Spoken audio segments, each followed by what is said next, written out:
So that's exactly what I did. I said, I'm going to lock in on self-love. I am going to, dude, this piece of hair getting in my lip gloss every 5 seconds is driving me nuts. This is the BS4 podcast, and I'm your host, Bria Villa.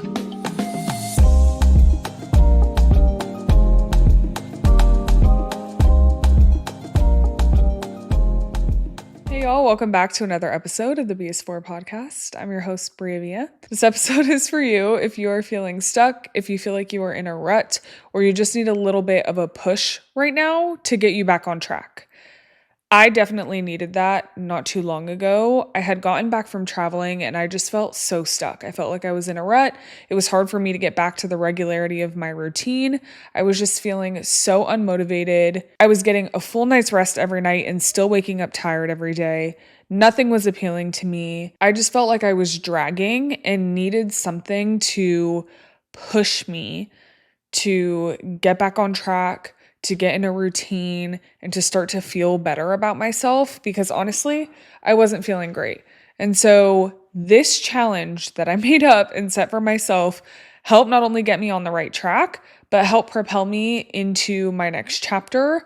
And I'm feeling so much better since I started this challenge. So today, the B is for bring it on, bring on the challenge, bring something on that is going to feel a little bit difficult, but is going to push you in the way that you need to be pushed right now, because this definitely pushed me. You heard an episode recently where I talked about how to get unstuck. And I shared a little bit in that episode that I'm doing a 21-day challenge and that I'd let you know how it went. Well, baby, I did it. I did the 21-day challenge. It is completed. And I'm so excited to share it with you because it definitely not only pushed me in the 21 days, but now I kept habits that I started in those 21 days, and they're just becoming a staple in my life. So let's talk about my 21-day self-love lock-in challenge. I named it the self-love lock-in challenge because I have to give everything a name. And I was like, if I'm creating a challenge, I want to give it a name. And so self-love was a big part of it. I wanted to honor my word to myself. I think sometimes that's something I struggle with, if I'm being honest. I'll tell myself that I'm going to do something for me and then I end up not doing it. And every time that you let yourself down, you start to lose trust in yourself. In the same way that if somebody lets you down consistently, you start to lose trust in them. It's the same thing with me or with yourself. And it's not because I don't want to keep my word to myself. It's because there are things that I end up prioritizing more than myself, which is not good. For example, as a recovering people pleaser, yes, a recovering people pleaser, emphasis on recovering, I would learn that someone in my life needed something or wants something from me, and I would prioritize the thing that they need over the thing that I committed to myself. And so I really wanted to keep my word to myself and do things that I know are going to make me feel good, that are going to be better for me, that are going to get me aligned first. It doesn't mean that I can't do the things for other people. It just means that if I'm going to do things for other people, I have to prioritize myself first, and then I can get to that. So self-love is super big for me. I think everybody wants to work on self-love or feels like they need to work on self-love. And so I wanted to be really adamant about that and keep my word to myself. So that's the first aspect of the name. The second aspect is lock in, because honey, it is time to lock the in. Okay? You got to lock the in. If you are feeling stuck, if you feel like you need a little bit of a push, then honey, you got to lock in. It's not going to just happen for you. You can't just expect somebody to do the work for you. You got to lock in. So that's exactly what I did. I said, I'm going to lock in on self-love. I'm going to lock in on the commitments that I made to myself. So hence why I called it the self-love lock-in challenge. The self-love lock-in challenge is a 21-day challenge. There are 5 things that you have to commit to that are non-negotiable, and I'm going to walk you through each step. Step 1 of the 21-day self-love lock-in challenge is no sweets. Got to give up sweets, have to let them go. Give yourself a break from sugar, okay? I know it's hard, but trust me on this. Second thing of the challenge is 5 days of movement, 2 rest days, non-negotiable. I think it's important that you set aside time to rest because you need rest in order to be able to grow, okay? So it also gives you permission to rest, because sometimes we don't give ourselves that space. So that way, okay, 5 days I'm for sure working out, 2 days I know I'm going to rest, and you plan around that. And probably the hardest thing, but third thing, is waking up an hour earlier than you're supposed to. If you wake up at 6, usually, then you got to wake up at 5. If you wake up at 10, usually, I don't know how you do that. Good for you. Congratulations. That is hard. I could never do that. I wish I could do that. But if you wake up at 10, usually you got to wake up at 9. You have to wake up an hour earlier to spend intentional time with yourself. No technology, no phone, no iPad, no screens, nothing. Just you with you. How I spent it is I would wake up, meditate, journal, pray for that first hour without touching my phone. You can do whatever feels right to you. If you're not someone who prays or not someone who meditates, then totally fine. But just spend that first hour of your day being really intentional with yourself, whether that's making yourself breakfast or getting laundry done, something for you in the morning. Make sure that you do that first thing without touching your phone, okay? Fourth thing is in the 21 days, you have to take yourself on 3 solo dates. You have to go out of your way to make sure that you take yourself on a date. And the 3 solo dates don't have to be something that you are spending money on. Like sometimes going for a long walk by yourself or sitting in a park by yourself is a solo date. So make sure that you give yourself the space to do that, but you have to take yourself on 3. Non-negotiable. And then the last thing that's a part of this challenge is you have to choose a reward that you give yourself by the end of it. But you have to select it on the front end. You have to give yourself something that you have earned. Once you've done the 21 days, once you've actually made all the commitments to yourself and followed through with it, there is one thing at the end that you have to reward yourself with because you just worked so hard. But don't wait to figure out what that reward is. Do it. Like set it on the front end. That way you have something to look forward to once you complete it. So that's the 5 steps of the 21-day self-love lock-in challenge. And let me tell you how it went for me. So the no sweets thing was not super hard. I've done that before. If you've listened to my previous episodes about fasting, giving up sweets is something that I've done a lot lately. So that wasn't super difficult. What I underestimated was the power of my luteal phase and my cycle and the overlap that my 21 days had with that phase of my cycle. Because the first week I was in my follicular and feeling really good. The second week and third week, I was in my luteal and on my cycles. The craving for sweets kicked in on the back half of the challenge for sure, but stuck it out. Did not have any sweets, even though it was hard. By the end of it, I was craving salt and straw ice cream. If you know, you know. I'm obsessed with salt and straw. I was craving it so bad, but I did not have it. I waited until the end of my challenge. So the sweets, not too hard. The next thing was the 5 days of movement and 2 days of rest. Something that I struggle with is the need to feel productive all the time. I feel like I always have to be doing something. I feel like I have to be working hard every single day and just overly productive. And it's like toxic sometimes because what I'll do is I'll work out and then all of a sudden I've worked out for 7 days straight and I haven't rested because I'm like, oh, I need to like fit a workout in today or I need to do something. And so that is something I struggle with, but also on the back half of that is because I'll like go through these spurts of like, I have to feel super productive. I have to do everything. If I feel like I can do it, I'm going to push myself to do it. And I don't schedule rest. I end up taking way too much time to recover. So it's like I'll work out for 7 days straight. And then like 4 days, I'm like, I don't want to go to the gym because I haven't recovered at all. And so I think a really good part of discipline is also allowing yourself to rest. Rest is really important. And you're not going to actually grow if you're not allowing your body to recuperate from the things that you're putting it through. And so that's why I said 5 days on, 2 days rest, non-negotiable, is because the 5 days I really want to move with intention and make sure that I move my body. But then I give myself the permission to rest for the other 2 days. And that went really well. I did not falter. I also didn't take 2 rest days consecutively because I think it's important to like give yourself like to break up the week, but you also have to listen to your body. So for me, being in my luteal phase, I lost so much energy. I always lose energy in my luteal where I was like, okay, this week I probably could stack my rest days because I'm so tired. I ended up not doing it because I felt good the day that I thought that I was going to rest. But it's okay to like take them consecutively if you need it. Listen to your body. The rest is meant for you to rest. Like, don't overexert yourself. So I did 5 days every week, 2 days off, or 5 days of movement every week and 2 days off. And it went so well. My workouts were great. They were super intentional. I was in and out of the gym. I felt good. And then my rest days, I actually like got extra sleep and was able to just relax. Waking up early, that part was probably the hardest for me because I've shared this on previous episodes, but I struggled to wake up. I am not someone who hears my alarm and immediately pops up like it's nothing. I don't know how people do that. I'm like, what are you taking? Like, what are we doing? How are you just like hearing your alarm, turning it off and immediately getting out of bed? I've never related to that. I can't, how do you do that? Like, if you do that, comment and let me know like how, because I would genuinely like to know. I don't understand it. But I always set my alarm a little bit earlier because I know I'm going to hit snooze a couple times before I actually get out of bed.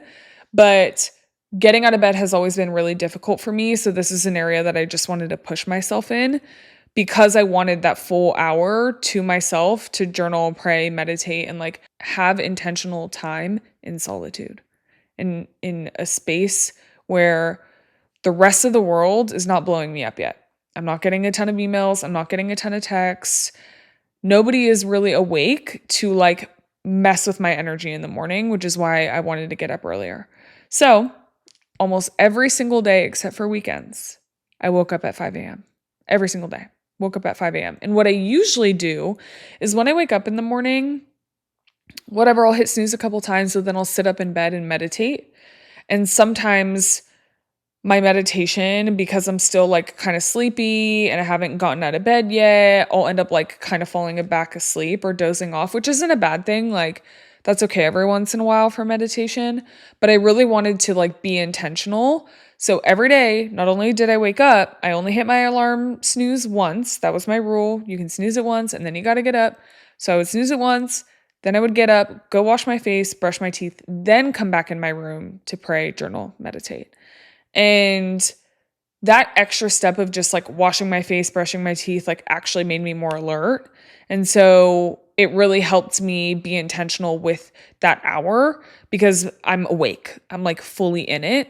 So my prayers were clearer, my meditations were better. It just felt really good to do. I highly, highly recommend it. It's not something that needs to be like a consistent routine forever, but it was definitely important in this first, like in this 21-day challenge to push me. And I came through on my word on that. And I did it every single day. I also, again, didn't touch my phone for the first hour of my day. But following that, I would always go to the gym. So I'd wake up at 5, go to the gym at 6. And by the time I got home, got ready for work, I still hadn't touched my phone. So I went like the first 2 hours of my day not checking my phone because I would just go to the gym and only use it for my music and my workout, but I'm not like actively on it.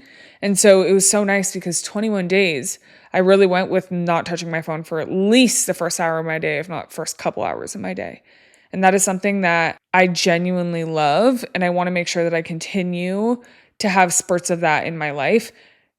It may not be realistic all the time, every single day, because I understand that things happen, but for me, it's something that I want to be more intentional about incorporating in my day-to-day routine. Then I took myself on 3 solo dates. So one solo date was like a legitimate date. Like I got fully ready, hair, makeup, outfit, everything, and went to a really popular restaurant here in Vegas called Casa Playa. It is a Mexican gourmet restaurant in the Wynn. So good. Their food is incredible. Their chef is a woman. And she's like an award-winning chef.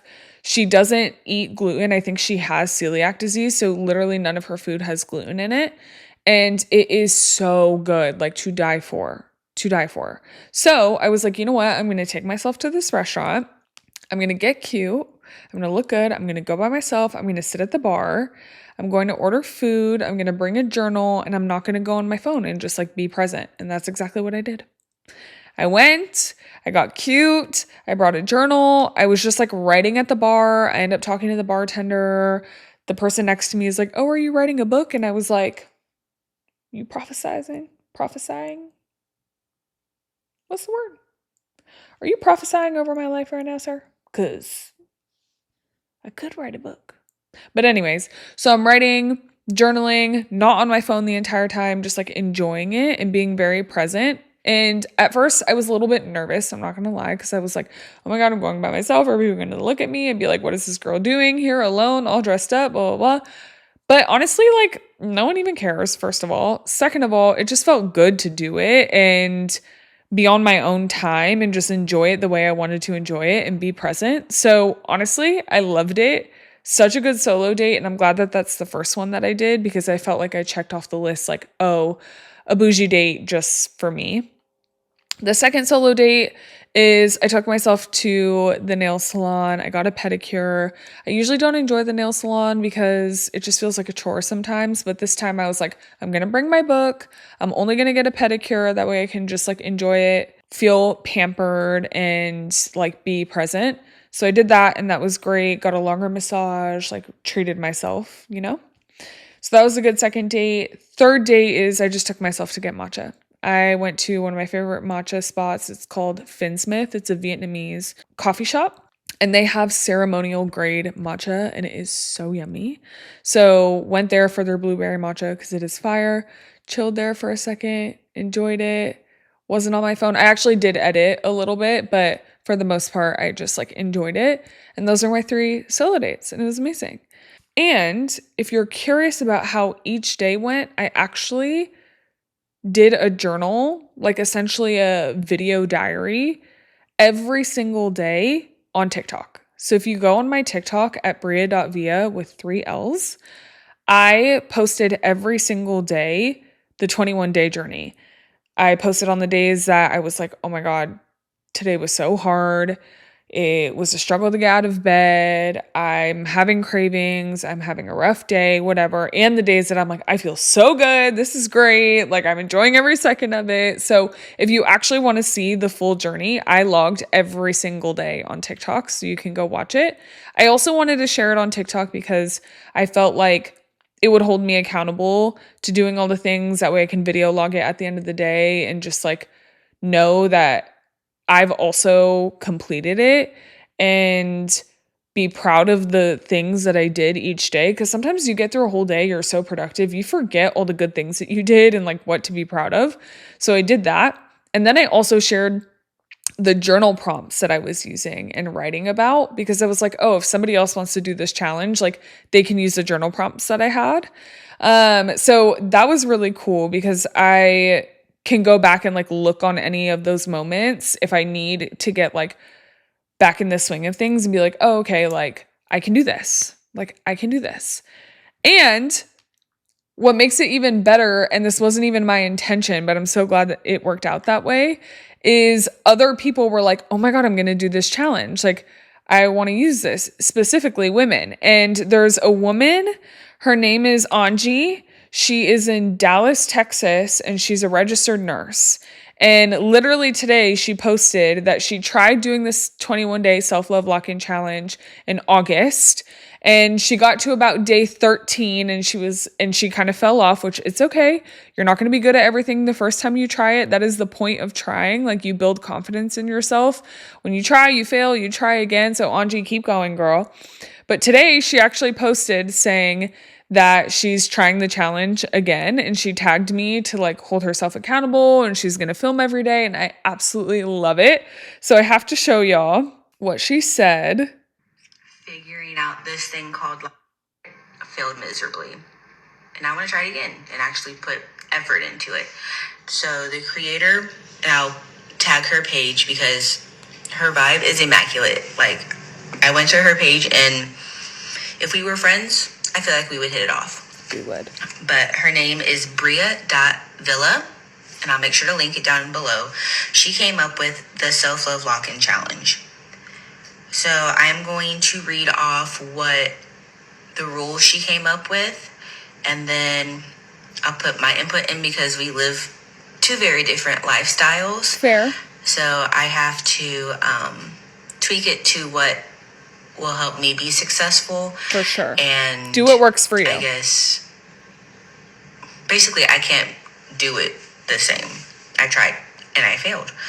So fair. Her purpose for this was to learn to love yourself and lock the in. Amen. Okay, I feel that. Period. To also get back into a routine and taking care of yourself. People say it takes 21 days to get into a routine, hence the 21-day challenge. So the rules and regulations. Wake up. So you heard all the rules and regulations, but Angie, I am literally rooting for you. You are going to do great.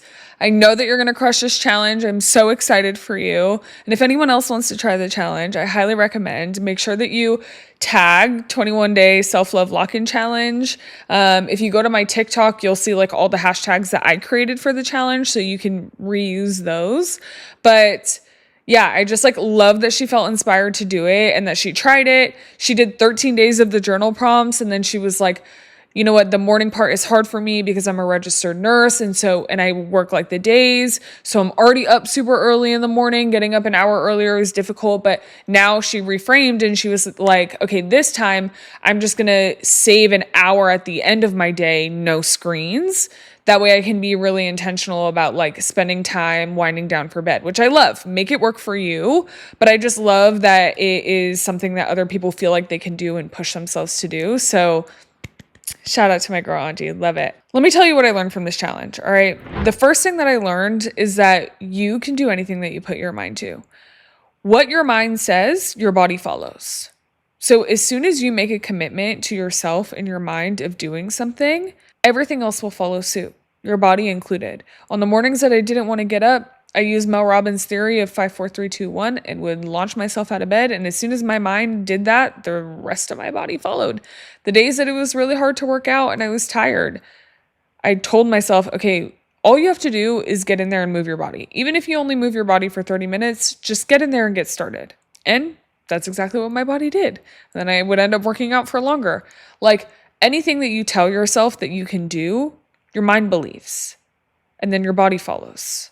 So you can do anything that you put your mind to. Second thing I learned is that hard things are worth doing. When you do hard things and you complete them, you are telling yourself that you are capable, and that builds a confidence muscle in you. Like you start to see actual proof of you completing things that you thought were difficult, and you naturally just build confidence from that. Not only that, but trust in yourself. And so to me, I like a challenge every once in a while because I can prove to myself that I can do things that are hard and complete them. And it doesn't mean that it's not hard on the journey, but you can still get it done. And honestly, each day that I finished, I was so proud of myself. I was so much happier. Like, I just felt so good throughout this whole challenge. Even on the days that were hard, the fact that I completed them, I felt so good about. So you can do the hard things, they're worth it. Another thing I learned from this challenge is that I picked the right word for the year this year. My word of the year for 2025 is discipline. And I think this challenge was actually a reminder of how disciplined I've truly been, because a lot of this routine was not too far off with how I already operate. Some of these things that I was doing, it wasn't too difficult because it was pretty close to how I'm already operating. I've had a lot of discipline in my life this year, and honestly, this challenge just made me so proud of how far I've come and how I've really stuck to my word of staying disciplined this year. And the last thing is keeping your word to yourself is truly the best feeling. Like saying you're going to do something and then following through and doing it for you is like immeasurable against anything else. Like it feels so good. It feels so good. Like I'm not going to lie. Waking up at 5 a.m., journaling, meditating, praying, going to the gym, coming home, getting ready for work, all before a lot of people even wake up, just kind of makes you feel like an elite human being. Like I just feel elite by doing that. I am not going to lie. And I'm not trying to like boost my ego or anything, but I just feel like, damn, like I really did that. I really did that. Like I'm that girl. It just feels good. So honestly, I learned that keeping my word to myself and doing the things only benefited me and only made me feel good at the end of the day. But then it also allowed me to show it better for everyone else. And I noticed that too in my 21 days is like, I was intentional about the time that I spent with people because I knew like, okay, I'm regimented, I'm disciplined, I'm going to make sure that I call my parents at this time. That way I have enough time to get ready and unwind for bed, like all the things. And it felt really good. I didn't bend in certain areas to appease other people. I just did the things that I needed to do for me first. That way I could show up better for them in the right timing that I had, but without sacrificing myself for it. So, all in all, the challenge was amazing. I highly recommend doing it. If you want to do the 21-day self-love lock-in challenge, make sure that you tag me. Make sure that you put the hashtag 21-day self-love lock-in challenge or the self-love lock-in challenge. Go onto my TikTok, make sure that you follow, watch all the daily recaps that I had. And then I'm also going to be reposting people who do the challenge. So I'm really excited for you if you want to go on this journey. Do it in a way that makes sense to you. Obviously, this was a challenge that I created for myself, so you can do anything that you want. You can make it up for you, but I highly recommend it. It really was life-changing, and don't think I forgot. I did get myself the reward that I set out. So, going into the challenge, I told myself that I had a certain spending limit. I'm not going to tell you the dollar amount because we don't need a pocket watch, but I gave myself a certain spending limit that I could spend on myself. Like new clothes, because I kind of want to like rebrand my wardrobe a little bit. We'll get into that in another episode. But new clothes, stuff for the pod, like things that I've been wanting but haven't been prioritizing. And I was like, okay, you get this amount of money to spend on those things. I've spent half of it. I'm trying to be intentional with the other half, but it felt really good to be like, okay, I've earned this. Like I deserve this. I'm okay to spend this money. I give myself permission to spend this money. I've earned spending this money. Okay. So what I did at the beginning of the challenge is I just like moved that dollar amount into a different like account, like into a savings account. That way I just like wouldn't touch it. And then now I've been using it to reward myself for all my hard work. So highly recommend that you also set a reward. That way, when you are done with the challenge, you have something to look forward to and you get to spoil yourself and treat yourself for doing something hard. But I can't wait to see you all do this challenge. I'm super excited for anyone who tries it. Let me know how it goes. Like I said, make sure you tag me. And then, of course, share this with a friend. If you want to do the challenge with someone, if you think that there is someone that could benefit from doing this challenge too, make sure that you send it to them. And of course, like, comment, subscribe, rate, all the things, follow the show, you name it. That way I can continue to do this pod. But thank you so much for tuning in. I'm so excited for your self-love lock-in challenge if you decide to do it. And we will chat next week. Bye.